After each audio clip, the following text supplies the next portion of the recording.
Hey everyone, it is Michelle, and today is a special show. I have a current client advisor with me here, one who wishes to remain anonymous. But I love this channel because I've been able to connect with not only Vuitton fans, but with client advisors. And I started this channel kind of as the advocate for us client advisors, the public. You guys really don't know what this job entails. I guess I've become what's the word? Not just advocate, but validation. That's the word I've heard. From you and from other client advisors, they feel validated, they feel heard, that I can be the voice. Since I don't work for Louis anymore, I can be the voice of how stressful this job actually is.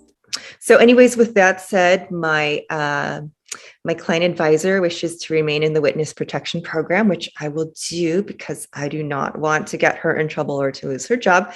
But we talk back and forth occasionally just about the misconceptions people have. And even though I don't work there anymore, there's still the same questions that come up and the same misconceptions. So we just thought we'd have a fun talk, and some of it might just be our casual venting. My advisor in the witness protection program, today I'm going to call her Sarah, but her name is not Sarah. So please don't attack any Sarah that you meet out there in the Vuitton streets. We discussed some questions, and I think it's a bit of therapy to talk about, right? It feels good to talk to somebody who understands the daily work that goes into this, because I want to help people. I want to help clients find what they want. But I feel like if I help them, help me help them, we'll be a better place. Yes, help us help you. And it's definitely therapy for me too, because I will say that's the hardest job I've ever had. And I used to love retail. I look back at my old videos from last year too. I can see how tense I was, like just to get like even nervous about getting the words out. Oh my gosh, people are going to scrutinize me.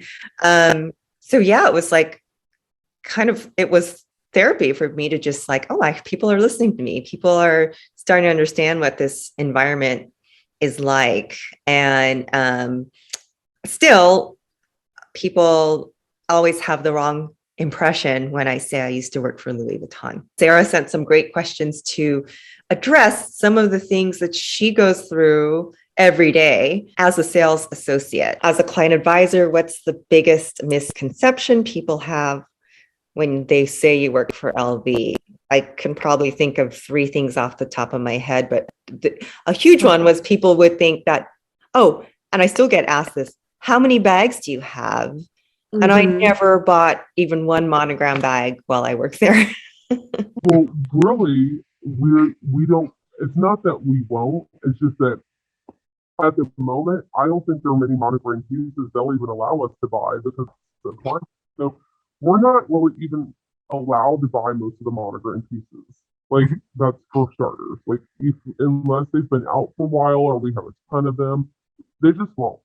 Like, and I think it's store-to-store, manager-to-manager decision. But most of those cases, we're not even allowed to buy. I feel like I can explain it since I don't work anymore. First of all, we had a limit.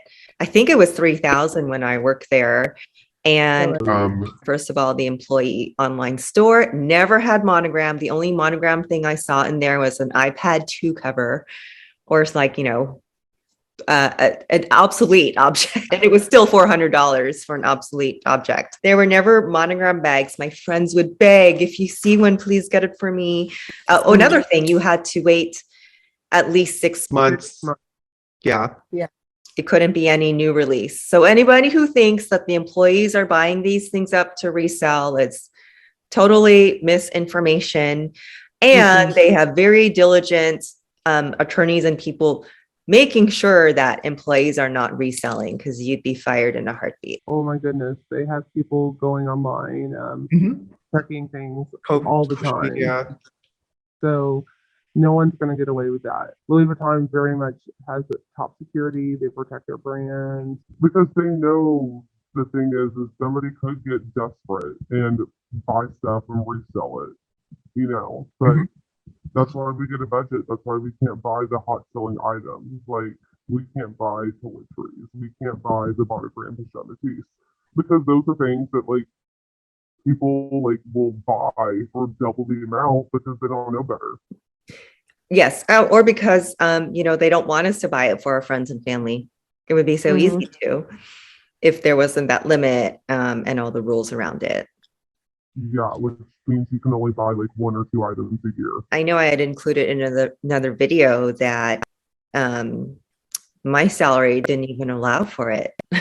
Like I didn't have an extra $1,800 to buy a bag. And now that the prices have gone up so astronomically, the average bag, I would say the average bag, most bags are over $3,000. Even a 30% discount on that is like, that's a huge chunk of our salary. And that's another myth we should address is that, people think because you're selling these objects, we must be getting a nice, pretty cut of that. And the reality is we're working for the honor of having Vuitton on our resume, and that's how they treat us. Yeah, definitely. A lot of people think that, oh, you work here. Like the first myth we debunked is people think that we own all the bags, that we have all the bags, and we just must have everything. We must have a yacht in the Hamptons because we work at Louis Vuitton. That's not the case. So no, I believe that the higher ups, obviously the store managers, general managers, they do pretty well for themselves in corporate. But as a client advisor, unless you just have a really big book and you're selling high-end products, then you're going to probably just your average salary, no. But there are some people who they just nail it a lot and they can make good money, but it takes a lot of work and a lot of energy. It really does. You have to be dedicated, but also most people, I will say, and it's sad to say, they work on their days off. They have their work phone with them and they're constantly texting their clients and processing sales, asking people if they can ring up their sale. They have a client who needs something. So if you really want to do the best, sometimes you work off the clock. And it's sad that we do it all the time. Okay, that's illegal. It probably is. No one ever told us it was, but we do it all the time. Most people do. Yes, and I want to address that too. And I'm just addressing also from comments that I get in on my YouTube videos that why am I not getting an answer from my sales associate? And sales associates, they do deserve days off. We don't always have to answer. And sometimes, honestly, if they're asking for something like, let's say, a Victorine wallet, it's not going to be your priority. Also, I feel like out of courtesy, it's best if you don't message your client advisor, I would say Thursday through Sunday, unless you're texting them to make an appointment. Because if you text us, those days are peak business time, and we're not able to give you that attention you need. Because the thing is like, and I don't think Michelle works during this time because now it's different. We have a line system. So there's two greeters at the door, one or two, depending on the time of day. We go to the door, we ask for the next person, they're assigned to us, and we help them for the duration of the time they're there, whether they buy something or not, walk them to the door, and we take the next client, and it's like person after person until we take our break. There'll be days where you literally have no time to like breathe or text someone back. It is person after person. And the clients who come in, they know the setup because they've been through it before. So if we don't message you back, it's because of that. And if we don't message you when we get off, we're exhausted. I've had people ask me, so do you work like every day? No, I don't. I have an actual life outside this job, and I want to actually, have a life and actually use that life outside of work to be able to be my best self. But unfortunately, I don't always get that time because I am dedicated to what I do. But not everybody has that same, thought process. No, we probably should not be texting clients after our time off. But to Michelle's point, this is like our own business. So like if you're a person and you're, I don't know, in real estate, like Michelle put, and let's just say you do real estate, but you can show homes and apartments. Let's just say somebody is like messaging you about a $2,000 a month apartment, but then there's a person trying to buy a $2 million home, and like, aren't they going to be the priority? I mean, I hate to say it, but the person who's going to put money in your pocket and help you and help your business is going to be the person you give more attention to. That's the reality. So it's not that we don't care about those clients. It's just that people need to understand we are with a bunch of other clients throughout the day. Message us and say, when you get a moment, can you respond to me? I would like to make an appointment. Or just instead of just saying, hey, can you do this for me? Say, hey, Sarah, how are you? What are you working this week? Because I'd like to make an appointment. Text me when you're free. Then we know, oh, okay, this person is serious. They're wanting something. Give us an idea and don't just say hello, hello. Because I had a client doing that during Christmas. Hello, are you there? And texting me a bunch of question marks as if it wasn't Christmas time at Louis Vuitton. So please be respectful of our time because we will try our best, but just know we're human and we're doing the best we can to get through all the clients we have in front of us, which is what the leaders in the store have. We have priority to help the people who were there in the store. Sent me. This is something that a former employee wrote me. She actually just resigned. And okay, here she writes, I've been in retail for 30 years and I've never had real PTSD from any job. I will from this. And then she goes on to talk about after she put her notice in, other associates confided in her about their personal stress levels and the tears every day after work. I can relate to this. This was a stressful job. Do you want to elaborate on like maybe how you feel at the end of the day? I will say a lot of people are under the misconception that working at Louis Vuitton is so easy. These bags must just sell themselves. People just must walk in and they're like, I want this and I'm just going to buy it. And it's the easiest thing. And it's just, that's what people think. They just think that it's an easy job and it's not. It's taxing. It takes a lot out of you because a lot is asked of you. Mm-hmm. From the time you're there, reaching out to your clients. When you deal with the public all day and then you deal with your manager, then you go try to make that client happy, you go to a manager and then the manager you sell. It's what you sell. So, if I sold all monogram pieces, I would not keep my job because that is not what they want me to do. I am not there just to sell one piece. I have to sell a lifestyle. I have to sell a passion and a dream is what they want us to do, a journey. So, and to keep people, keep them interested. But when you get off work after dealing with people you see more than your family, that become your family, that you fight with like family, that sometimes don't see eye to eye with you, and then you're exhausted. And then the days that you're there late, and then by the time you get home and you have to be back there early in the morning, and you feel like you just didn't catch up on sleep. It's nice when we have clients that we really love and we connect with and we can share our passion. But I just feel like there needs to be, I wouldn't say sympathy, just compassion from people when they come in the shop. Just know that we're humans. This is our job. This is our way of living. We can do as much for you as that you're just be kind. Kindness goes a long way. If you're kind to us and you work with us, we want to help you.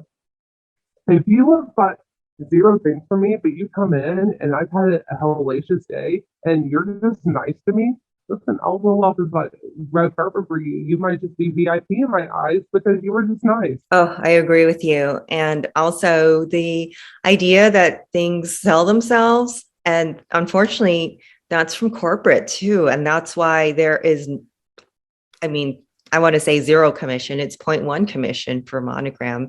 You don't have to confirm that, but So even from corporate, it's like they do that to incentivize the salesperson for selling leather, but then we get the monogram customer that wants to see every single thing. And when we're doing this, we're opening drawers, we're up and down, we're up on the ladders, we're squatting down into drawers. This is physical work. It doesn't sound like it. I know someone's watching going, oh my God, I can't believe these girls are complaining. But it does take a lot of work. And especially if you know, like you said, we're getting attitude on top of that, or the customer is not serious. It's really hard to manage. And so I so relate. And some of our best customers, like sometimes are not buying anything or something little, but if they can show some patience and just understand, like, we're not machines, we're not robots, we can't just like churn it out. Yeah. For customers to come up and like, I'll be helping a client, obviously, and they'll like, excuse me, can you sit there? And I'm like, I'm with somebody. Can you see this? It's just mind-boggling. Like, let somebody have their turn experience. But at the end of the day, there are some things that are very, emotional about the process. But with the clients who really want a good experience and who love the brand, who want to come and shop, be very patient with your VA.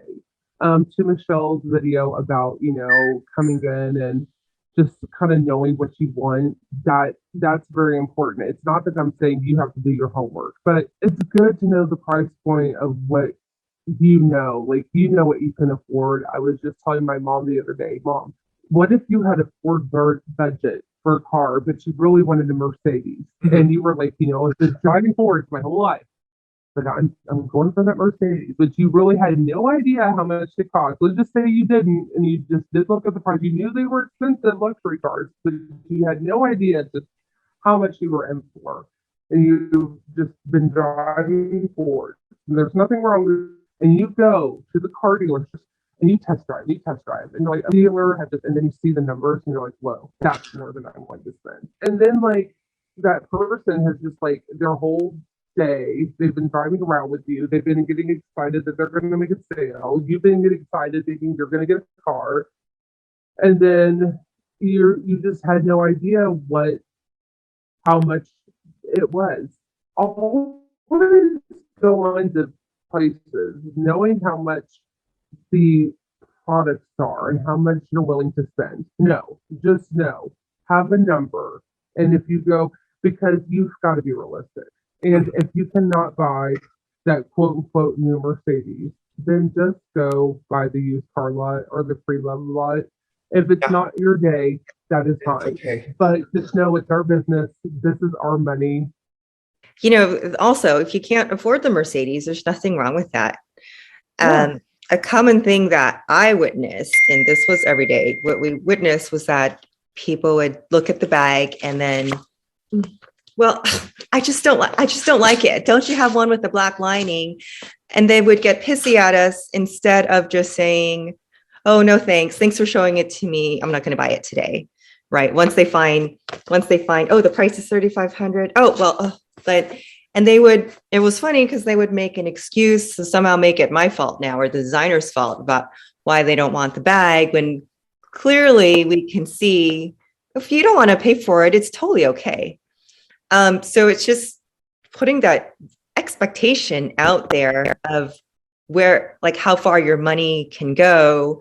So people shouldn't be pissed off if they're not able to buy a bag. Like, it's okay. I think people have this conception that we're judging them if they're not buying, and that's not true. It's literally like, if you can afford it, come in, buy it, great. If not, that's okay. We'll show you something little, or you can aspire for something else, but it doesn't have to be this hissy fit about putting on a show, like you said, putting on a show of why they're not going to buy the bag. I mean, we don't, at the end of the day, I'm not going to be hurt if you leave without a bag. I'm not even going to think about it. It's not going to cross my mind. It's not going to be something I fester throughout the weeks to come thinking about this said person. No, it's just that this is my business. This is our business. We just want our time to be respected. Just be upfront. Hey, I just want to let you know I am strictly looking. I am getting some goal gifts, ideas. I just need to see them in person to see if they're just like I see them online. Just be transparent with us. Just be transparent because, then we just know that if you pull everything out, that you're not intending to buy anything and we don't get our hopes up. So, Yeah, and we generally know if you're looking at more than 3 items, then you're already undecided. So that's fine. Take like 15 or 20 minutes to look at your 3 items. And then would always say, okay, go get a coffee or go get lunch and think about it. Because if you push them into that sale right away, it's most likely going to come back.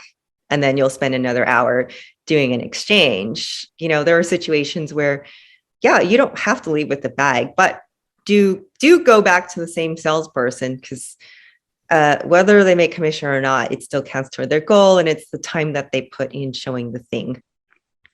exactly. And the thing is like, we don't mind helping you for that 15 minutes, but if we're busy, if you're going to do that, again, do not do it on a busy weekend where the line is out the door and you're literally just coming in to pop in. Do it in a time that's like less busy. Just remember that there are other people waiting, and if this is your first bag and you really don't know what you want and you're undecided and you're still trying to figure, just again, go to the website. Let it guide you. It gives descriptions, the pictures. You can get like measuring tape and kind of gauge how big these items are until you're ready to kind of really narrow it down and come to the store. So like, again, this is our time and we respect your time. We would just hope that you understand. And to wrap it up, I think also, I know people are going to watch this video and go, why should we bow down to the sales associates? If they don't like their job, they should quit. And everything we just said is to help us help you, because basically if they're going to come in when it's busy or be demanding and do all these things that we just brought up, we're just not able to give good service. We're not able to do our jobs when we're trying to do so many things, and it's exhausting. And if there's a line out the door and they're taking too much time to do something. So no, we don't expect anyone to bow down to us, but like you said, be respectful of our time. And as I did say in the last video, the client does not dictate our job description. The corporate does. So we have to do our job. And if that's like, okay, good, we're gonna wrap it up because you're not buying anything. Sometimes you can't win, but we just have to do our job, and we have to serve a lot of people. Not just you in the store, not just you on the phone. There are so many people that need to be served at the moment, as you know, especially on weekends. That's where we're coming from. That's where this video is coming from, is again, we're not robots and we're not expecting anyone to kiss our butt, nor are we trying to kiss anyone's butt. It's just business. It's a transaction. And this is for like everyone in retail, at whatever level, from Louis up and Louis down. Thank you so much for sharing your insights with me today. This was a lot of fun. I hope my audience enjoyed this video and kind of see what it's like in the life of a client advisor. And let us know in the comments your thoughts. Thank you. Don't forget to like and subscribe, and we'll be in touch. Bye. Like and subscribe. Bye.